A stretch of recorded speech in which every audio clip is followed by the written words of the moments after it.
of the ASRM Lifetime Achievement Award, and I cannot think of anybody more deserving to receive this award than Eli.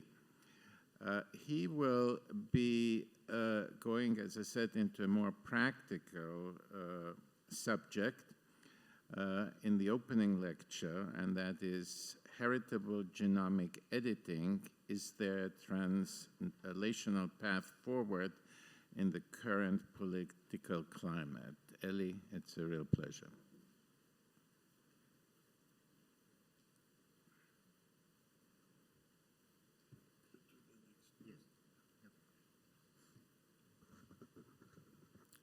Thank you, Dr. Gleicher, Dr. Albertini.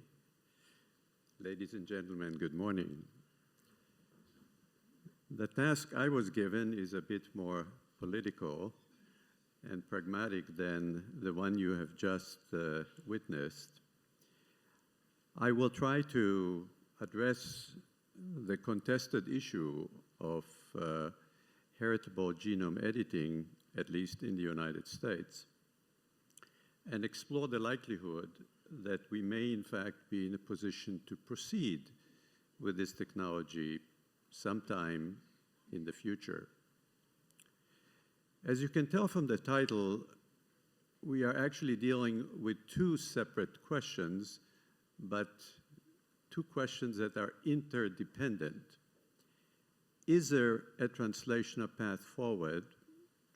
And if there is, would that be possible in the current political climate? With your permission, I will take a second to just digress and address the first question first.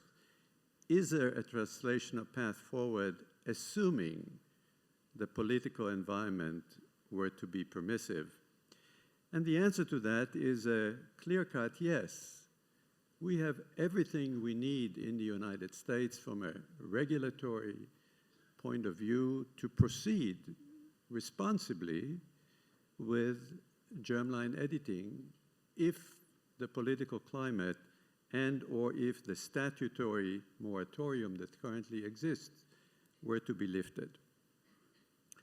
Obviously, if anybody were to be engaged in preclinical research on germline editing, he or she would at some point have to come in front of an institutional biosafety committee.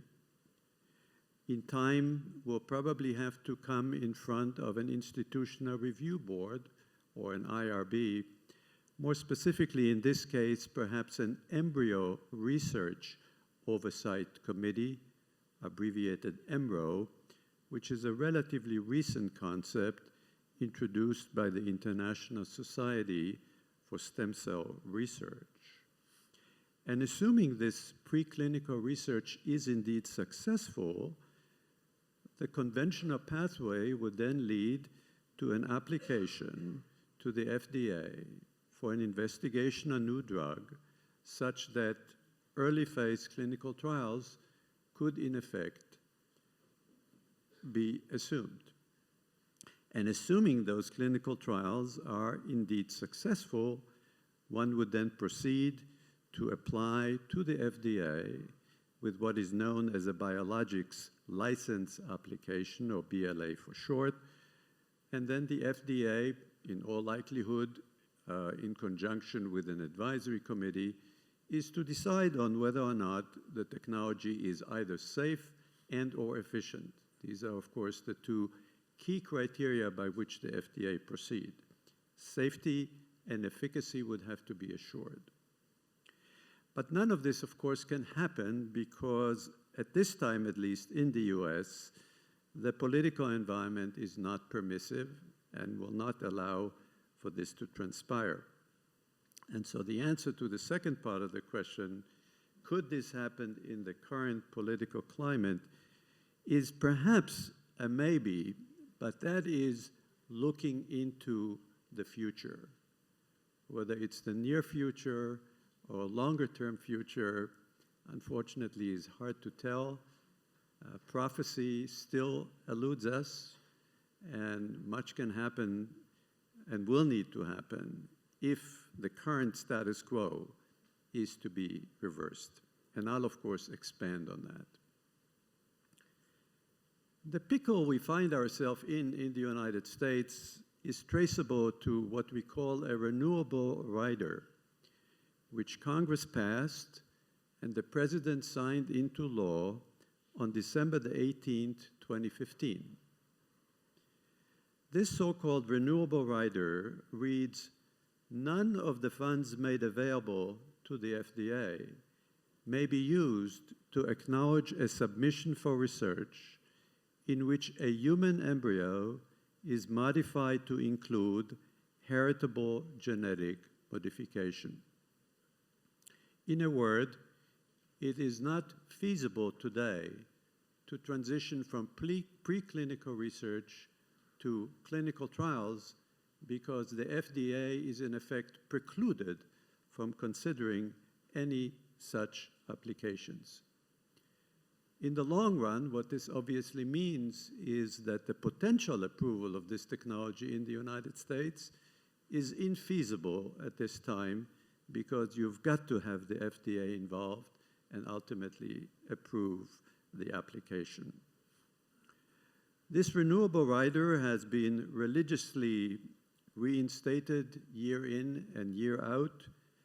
The last time it was renewed was in February 15, 2019 of this year, and there's no reason to think that it will not be renewed going forward.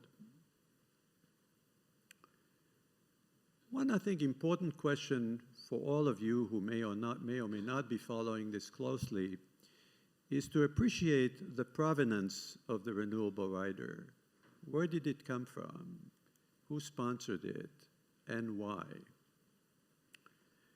The provenance of the renewable rider is the House Appropriations Subcommittee, which is responsible for funding the FDA, among several other federal agencies, the chairman of which at the time was Representative Robert B. Aderholt, a Republican congressman from the state of Alabama. In April of 2015, the renewable rider was first inserted into the FDA draft appropriation bill, which dealt with fiscal year 2016, although the sponsor of that move was unknown, although we all assumed it was Mr. Aderholt himself.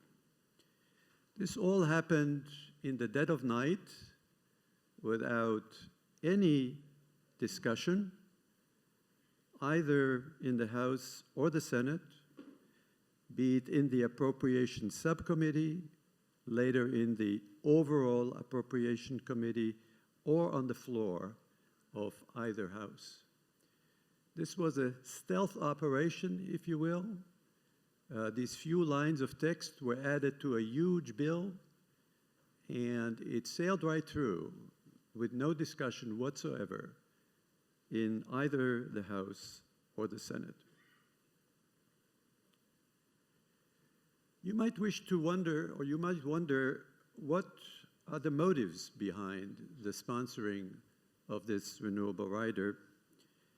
And as best we can tell, the terms heritable genetic modification of the human embryo meant to the sponsor, at least, that they are dealing with a pro-life matter. In other words, germline editing in the United States, like many other reproductive issues, got caught up in the pro-life, pro-choice debate. Why the sponsor perceived germline editing as a pro-life matter is still not clear, but there is little question but that was the fear that they were hoping to address. The reason we know that is from two articulations that took place on the floor of the House. The first such articulation was provided by Representative Harold D. Rogers, a Republican representative from the state of Kentucky, who was then the chair of the overall House Appropriation Committee. who on the day before the president signed the renewable rider into law had the following to say on the floor of the House. The bill also preserves the sanctity of life by carrying all existing pro-life policy and funding provisions from previous appropriations bills. It adds new provisions prohibiting genetic editing of human embryos and reduces UNFPA funding by 7%. 2 years later, Representative Robert Aderholt, who you've already been introduced to, had the following to say on the floor of the House. Includes a prohibition on gene editing of human embryos, and this is a tremendous victory for those who are concerned about life. So there's little question but that the sponsors of the renewable rider perceived a pro-life threat and set out to neutralize it by way of this renewable rider. Then comes November the 6th, 2018, when the United States went through its midterm elections, on which occasion the Democrats captured control of the House, but the Republicans held on to the Senate. As a result of this transition, the chairmanship of the Appropriation Committee of the FDA changed hands, and now the chairman was and is Representative Sanford D. Bishop, a Democrat from the state of Georgia. On April of this year, to everybody's surprise, with no indication of events that are about to transpire, Representative Bishop removed the renewable rider from the fiscal year 2020 appropriation bill, indicating that on the part of the Democrats at least, there is an interest in removing this prohibition on germline editing. Nobody announced this change. Simply those of us who are following the process noted that the renewable rider was all of a sudden gone. This was not a public process any more than the previous process was in 2015. Equally surprising, on June of 2019, just 2 months later, the renewable rider was reinstated, courtesy of an amendment sponsored by the now familiar Representative Robert D. Aderholt. We can safely assume that some sort of a backdoor deal took place, but the nature of the compromise or the trade-off that transpired behind closed doors is unknown to most of us, and to this day remains somewhat of a mystery. We can assume that the Democratic leadership of the subcommittee received something significant in return to reinstating the rider. But what that might be, we do not know.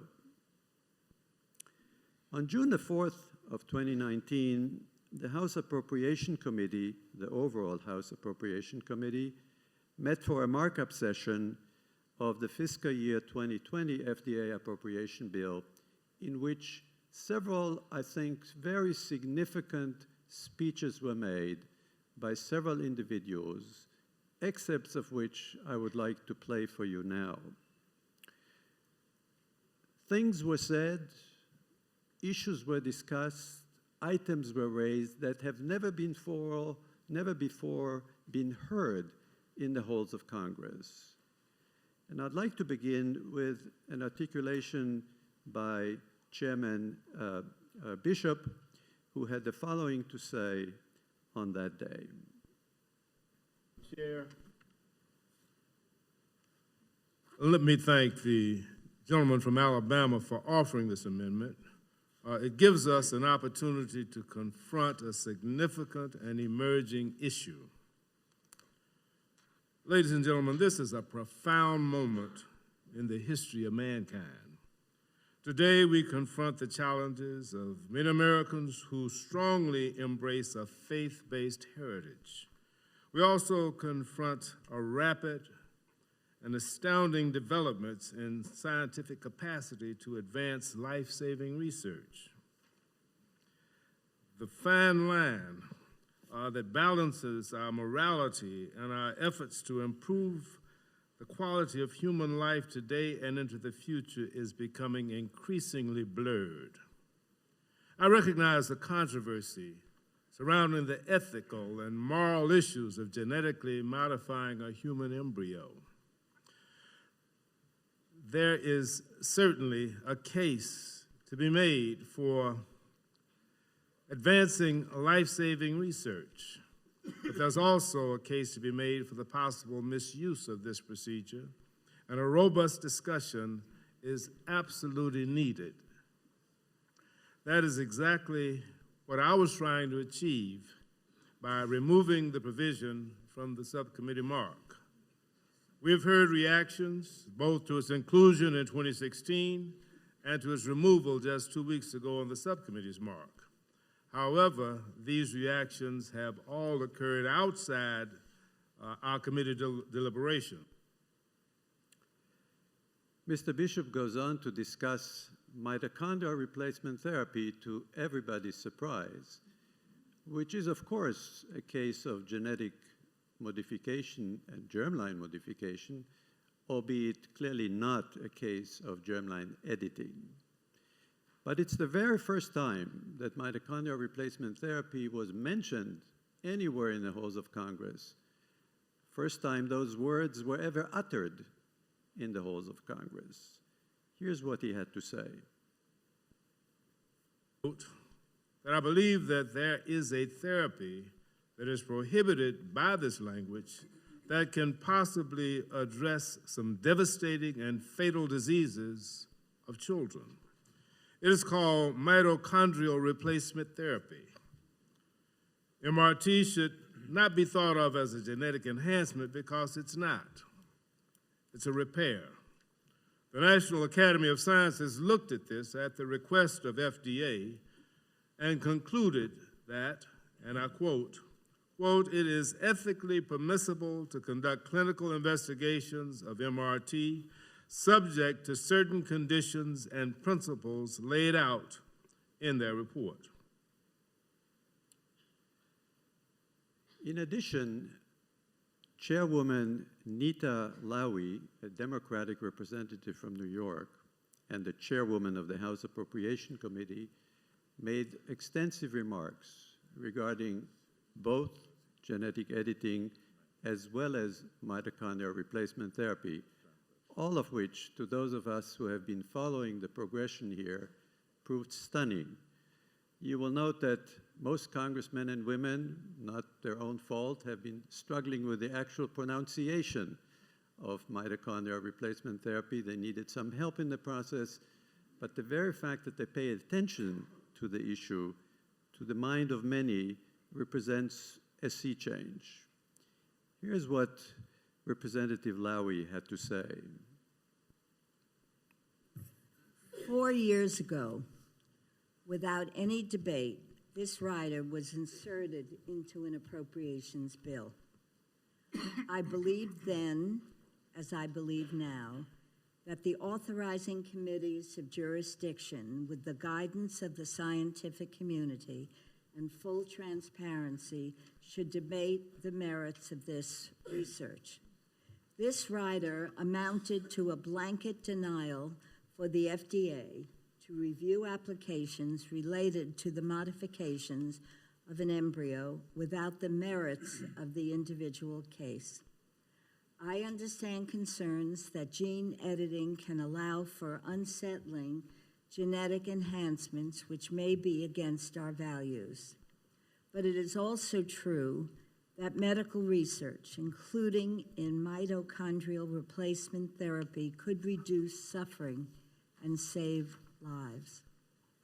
While some may feel a moral obligation to oppose this research, others of us feel that we have a moral obligation to allow advances in science so fewer parents will have to watch a child die of a heritable disorder, and to help eradicate terrible, deadly diseases that can be passed down from generation to generation. Other nations have standards for this type of research to take place.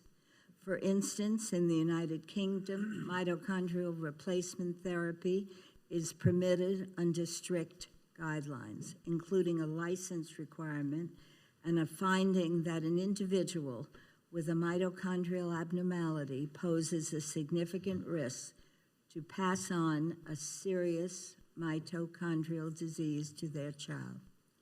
It is my hope that the authorizing committees take note of this debate and do their oversight work on this matter and allow the appropriators to do what we do best, fund the important work of this nation.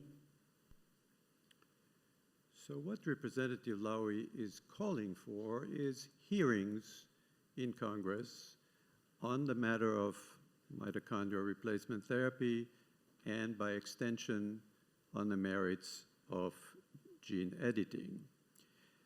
This is, in fact, a remarkable series of articulations that have never been, as I said, heard before on the floor of the House or the Senate. This is the first ever public mention of the stealth introduction of the rider, which we knew about, of course, but was now openly acknowledged. The lack of any congressional debate of the rider, which we knew about, of course, but is now out in the open. The challenge of heritable genome editing, the very case of mitochondrial replacement therapy that has never before been mentioned in the House or the Senate, and the need in hearings by FDA authorizing committees. By that we mean committees in the House, such as the House Committee on Energy and Commerce and its Subcommittee on Health, or the Senate Committee on Health, Education, Labor, and Pensions, or its Subcommittee on Primary Health and Retirement Security. If need be, there are also non-FDA authorizing committees which could step in, such as the House Committee on Science, Space, and Technology, and the Senate Committee on Commerce, Science, and Transportation. Finally, I'd like to share with you yet another articulation by Representative Deborah Wasserman Schultz, a Democratic representative from Florida, who previously was the chairwoman of the Democratic National Committee, and who shared her personal story in ways that I found quite moving, and that, again, I would like to hope represented a small step forward in exposing Congress to the imperative of dealing with either gene editing and or mitochondrial replacement therapy at some point, hopefully in a way that would allow us a responsible path forward. Here is what Representative Schultz had to say. I wasn't going to say anything, but the chairwoman's remarks really made me think a little bit more carefully about this. And probably a lot of you know that I carry a genetic mutation, the BRCA2 genetic mutation. When I was diagnosed with breast cancer 11 years ago, I had no idea that I was a carrier of that genetic mutation, nor did I know that Ashkenazi Jews, Jewish people of Eastern European descent, are 5 times more likely to carry that mutation, making it astronomically more likely that I would get breast cancer, likely at a young age, ovarian cancer, before I was 50, which thankfully I did not have because I found out early enough, and other kinds of cancer that I would be at risk for the rest of my life. This is a mutation that is passed on, not needing to be born by both parents. So my 3 children, including my son, all have to be tested at a certain point. probably in their mid-20s, in order to determine whether or not they have to take precautions in order to deal with the possibility of getting breast cancer themselves.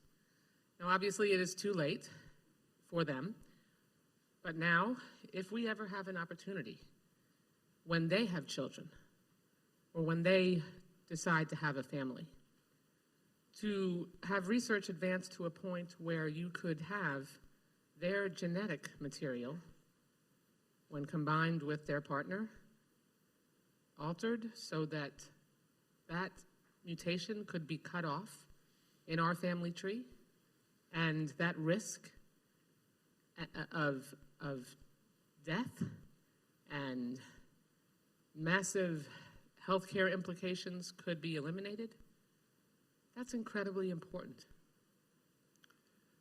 So one cannot help but be moved by this personal story that was shared in plain view in public, and which makes the seemingly extraordinary idea, why not prevent a genetic disease when we can? What to most of us does not seem like a huge leap of faith. But all of this will come down, initially at least, to what transpires in 2020, and nothing can be expected to occur prior to the next election. Remains to be seen which party will carry the House, which party will carry the Senate, and which party will carry the White House. Absent that information, it is impossible to predict what the likelihood is that the congressional attitude towards either germline editing and or mitochondrial replacement will be. Will there be hearings held in 2020? Not very likely. It's an election year. I don't really see that happening. Will the rider be modified next year? Unlikely. Perhaps, depending on the outcome of the election, we can expect some progress in 2021 or 2022. Will the rider be removed altogether? Again, impossible to predict until we have gone past the November deadline and into 2021 and 2022. But for those of us who are physicians, the global burden of incurable genetic diseases constitute a Hippocratic beneficent obligation. We all swore to address maladies that are curable when we see them and address them if at all possible. In the final analysis, everybody deserves a cure. Thank you very much.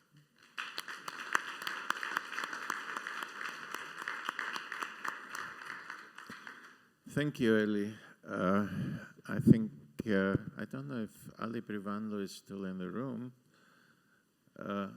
but the restrictions are actually even worse than I believed myself, because I understand that some already awarded grants, which, for example, funded research that, like the one he presented, have been defunded by NIH because they involve human stem cells. So even already funded, previously funded research in this country has now been, to significant degrees, defunded. And this has never happened before, to the best of my knowledge. I will have to talk to Ali to get the precise details of what happened, but two things are clear. One is we have had another renewable rider on the books since 1996, known as the Dickey-Wicker